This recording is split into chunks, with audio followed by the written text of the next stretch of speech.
everyone, and welcome to the podcast. My name is Sam. My name is Vicky. Come sit with us. A cup of coffee for Sam and Vicky. Hi. Welcome again. Welcome to the podcast. Welcome. I'm gonna open with a quote, and I hope, or I don't know if you would figure out who is the person that gave out this quotation. Alright? It says here, happiness can be found even at the darkest of times if one only remembers to turn on the light. Do you remember who said this? I think that you do. I think that you know. I don't know if you would remember who it was. Yan tayo sa mga you think you know. You think you know but you don't.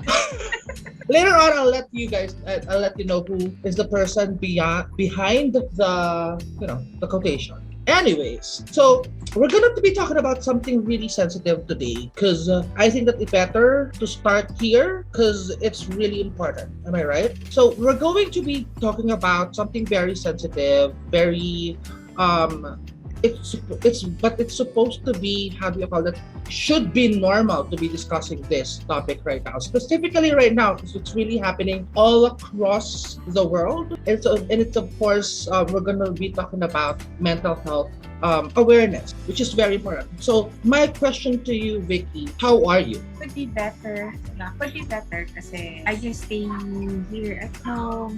I do the stuff that I used to do before, pero syempre, iba pa rin when you have the opportunity to go out. I'm okay, but I could be better. Oh naman. The thing is that with regards on mental health is that you should be able to understand or how do you call that, identify na mukhang hindi ako okay, yung ganun. And it's, ang hirap din naman na sabihin na parang ganun, na parang I'm okay, no you're not. Hindi ka nakakalabas Mag-assume ka, no? Oo, diba? So very...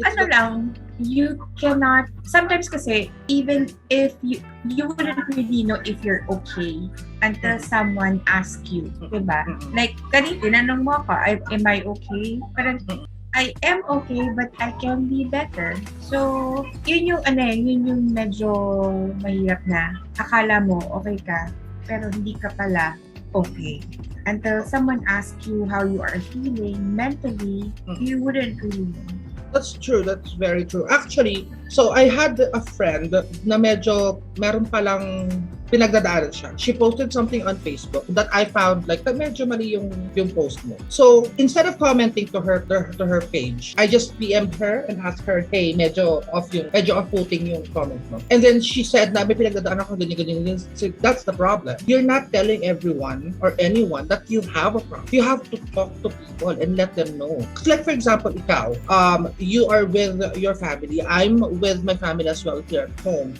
If I feel a little off, I let them know. Kasi baka mamaya, alam mo parang you have to make sure that everyone around you are aware na may pinagdadaanan ka kasi ang hirap naman doon sa part nila na they're walking on eggshells, not knowing what's really happening. Diba? Before we go on, we just want to have a short disclaimer that we are not professionals. We are not someone who's trained to speak so much about mental health, especially yung technicalities. I guess we are talking, basing it on personal experience. Kasi ako, I had mental health issues a few months ago.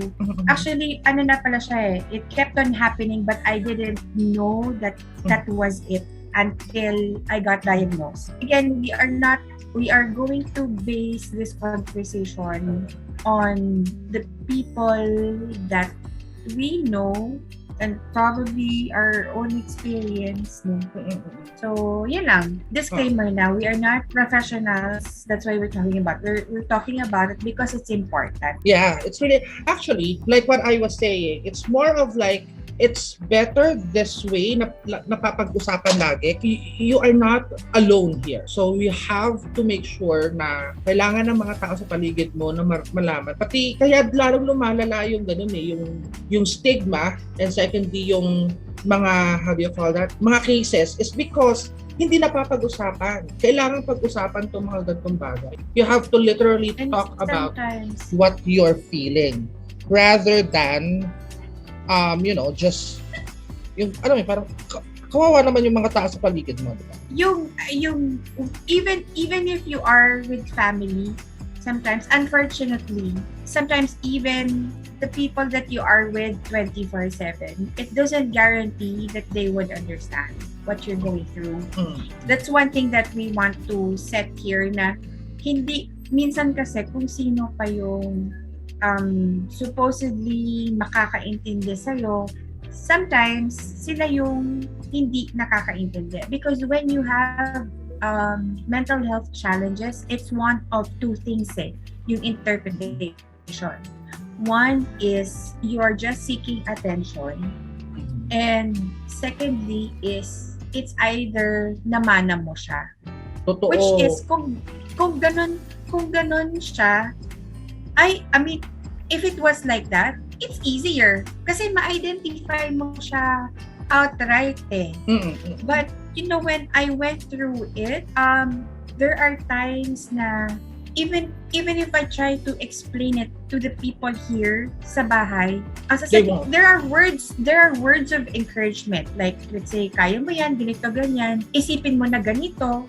But like, do you think I would have done that already? Diba? Oo naman. Diba kasi ang hirap eh. Oo, totoo yun. Actually, one thing that someone that is battling their mental health is actually, one thing is, again, you're going to have to talk about your feelings, and secondly is what you're actually doing right now, which is, di ba, nag-yoga ka, nag-exercise ka. That's one thing. You keep yourself active. Hindi pwedeng stagnant ka.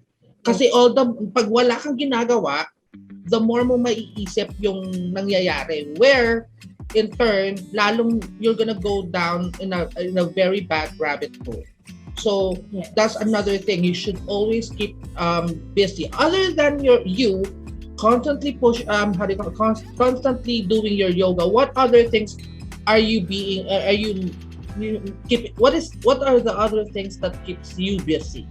Okay, now before we go through that, I just want to let our listeners know that yours truly experienced GAD. Yeah, it's a general anxiety disorder and mild depression. Okay, so it started, there's always a trigger. It could be different types of trigger, basta may trigger siya. Meaning, may isang bagay na magsa-spark, not in a good way, and then that's when your anxiety will kick in, little by little. So, going back to your question, what did I do?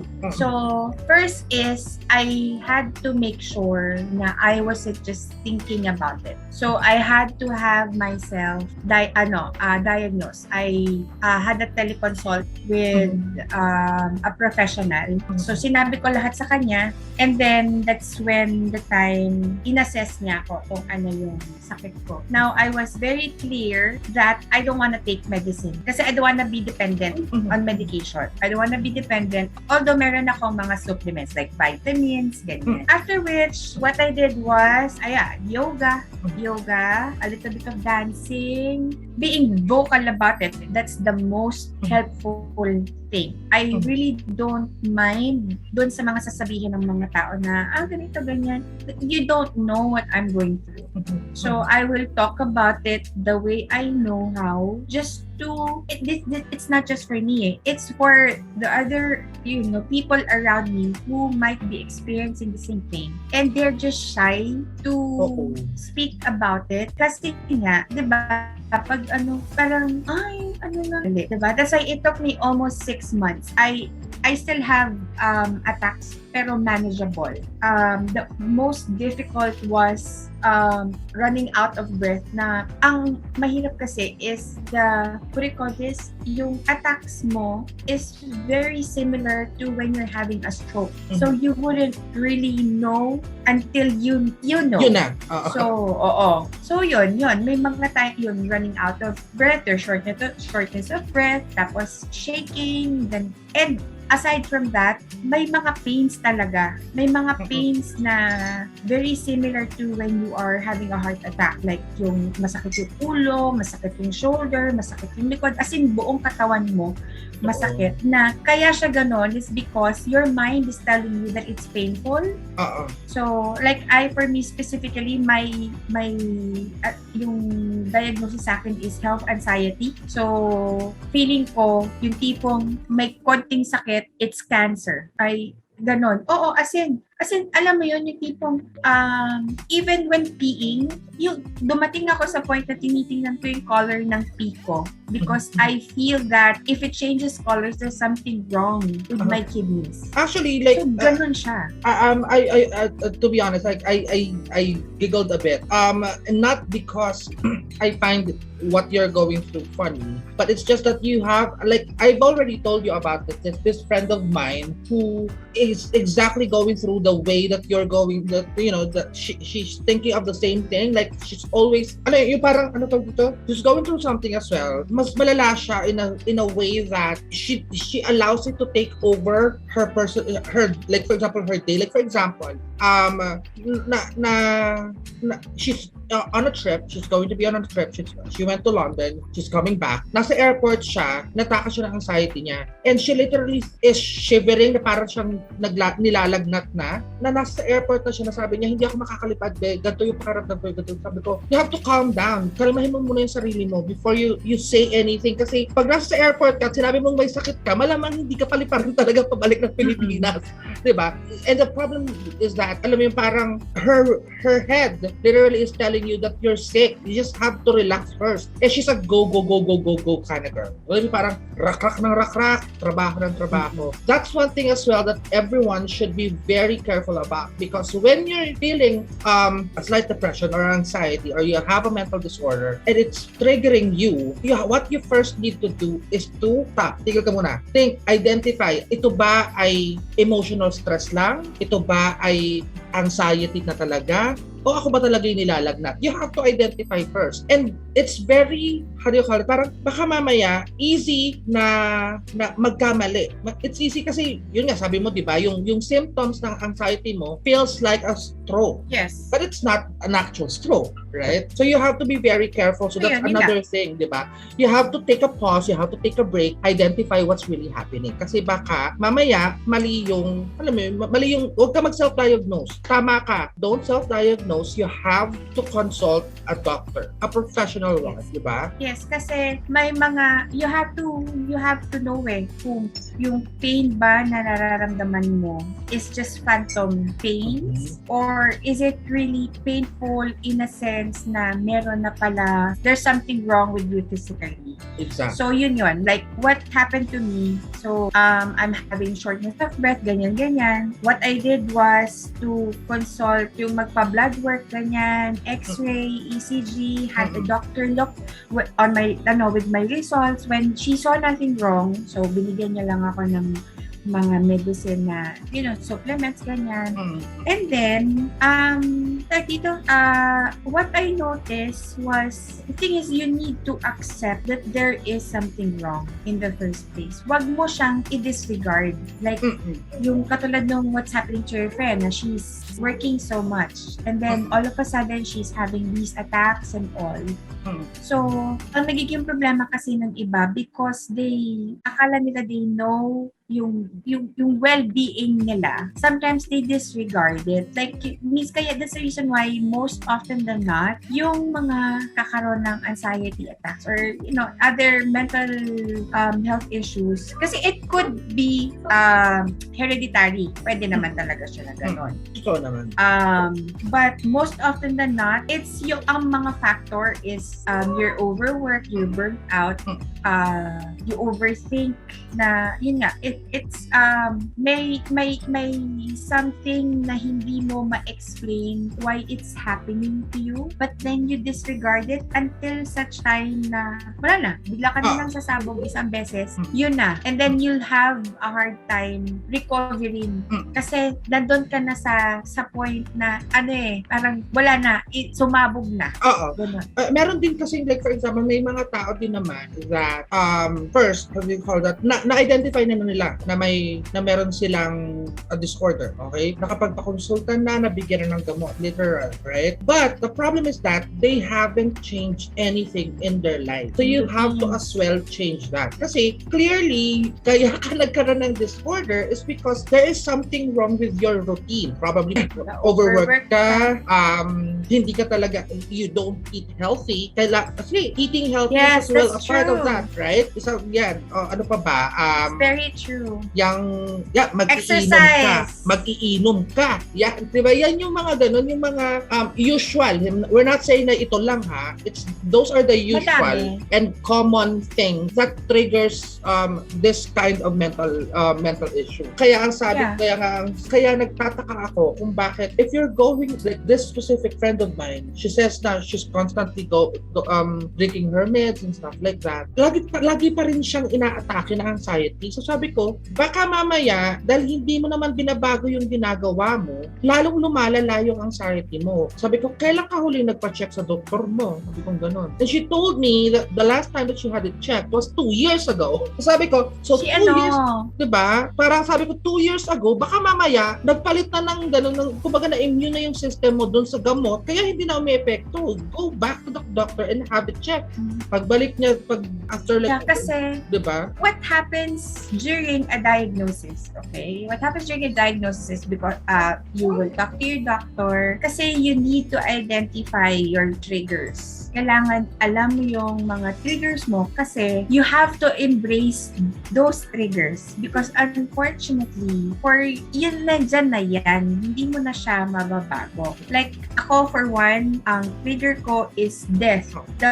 The thing that triggers me is when people call me like late at night or all of a sudden biglang hindi naman kayo nag-uusap, tatawag sa'yo. Kasi what happened to me was when my mom was at her deathbed, my dad would always call. So, I was thinking, nandun ako sa point na kaya na siya tumatawag sa akin is because my mom is gone.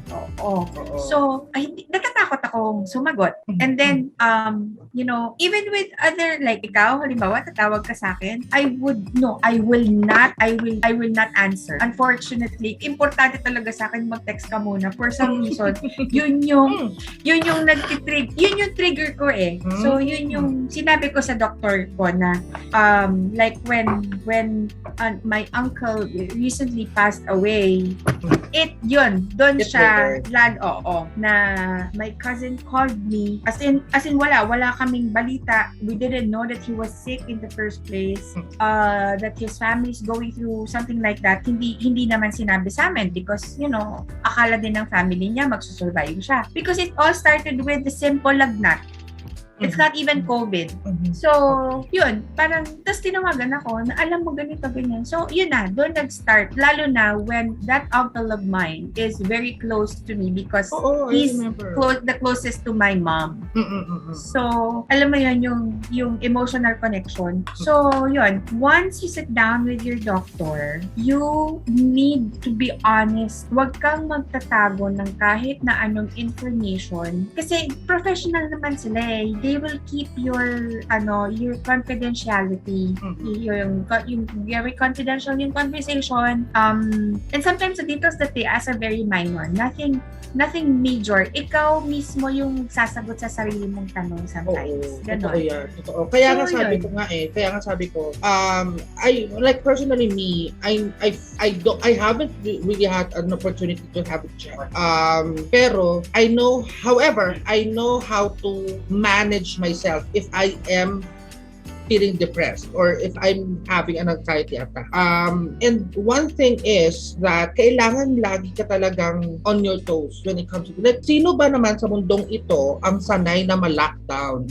So alam mo yun, this is unprecedented. Whatever is happening is unprecedented. Kaya that's why you need to make sure that you know how to navigate through sa mga nangyayari ngayon. Kasi and that's one of the things that I wanted to make sure that we touch base on this podcast because personally I want it to get it over with because kailangan kailangan munang touch base to kasi what we're gonna be talking about in the next couple of episodes are far from this. I just want to make sure that we set a baseline of whether or not what is really the reason why we are doing this. So kaya sabi namin dun sa 0.05 namin na episode is that we want to be a temporary replacement of your close friends. We want you guys to understand na we're gonna be here, we're gonna be listening, we're gonna be talking to you. Just, kaya lagi namin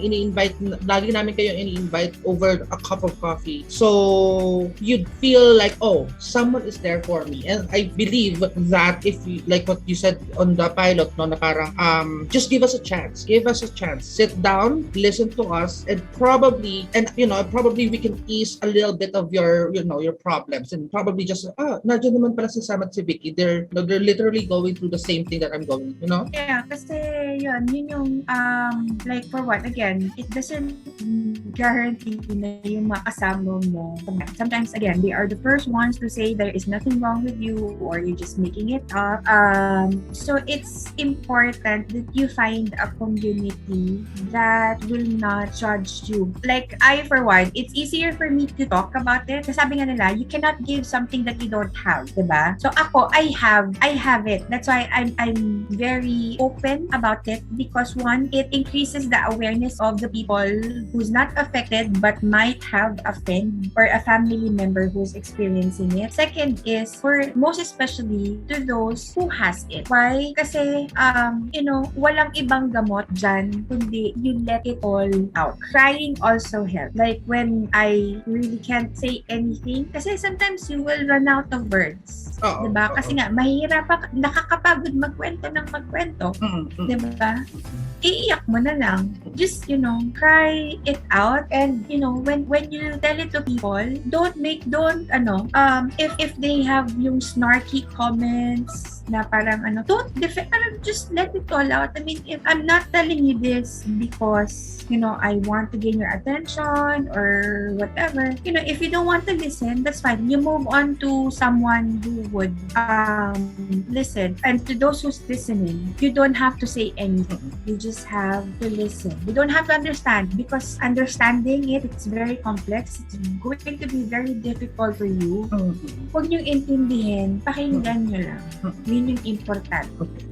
There's actually this one quote that I read, and it's something that it's really interesting because it says here, the quotation says, when you wake up, or sometimes you climb out of the bed in the morning and you think, oh my God, I'm not gonna make it. You have to pause and then you have to laugh at yourself. Why? Because you have to as well remember how many times you've said that in the past and you're still alive. Diba? Which is totoo. Totoo yun.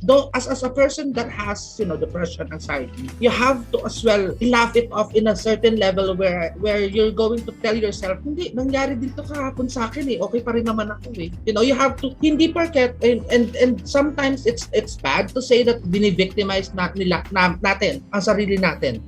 It's there eh.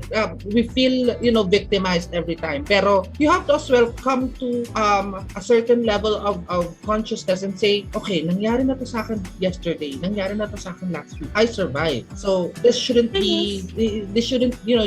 worry me anymore. Yung ganon. And you feel, like let's say you feel lazy, like you don't want to do anything, you just don't feel like yourself, that's actually okay. You pause, let it, just let you feel everything. If you want to be lazy today, if you want to be lazy tomorrow, if you want to be lazy the following day, that's fine. Be lazy. But don't let it stay for a long time because it will drag you down.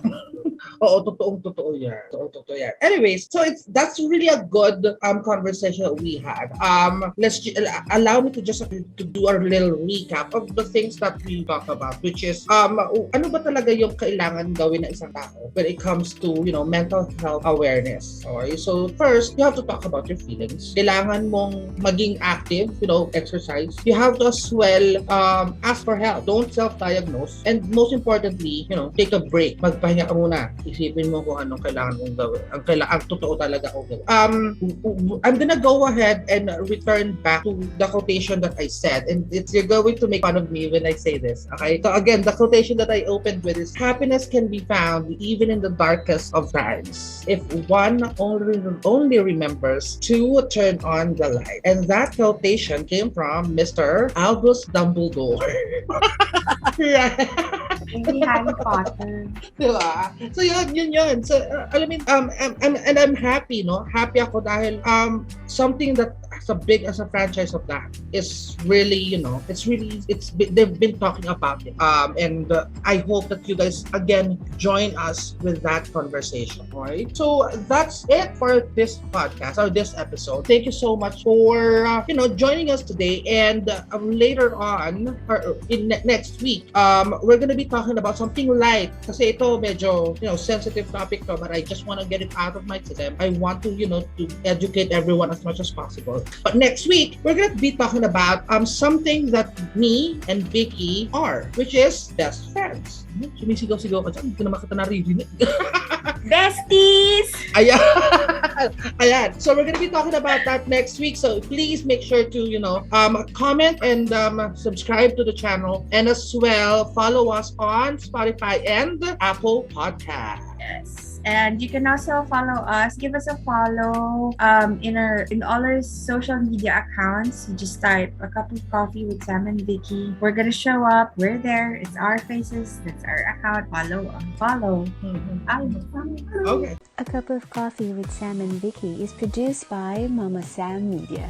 For suggestions and inquiries, you can send us an email at acupofcoffeesv@gmail.com.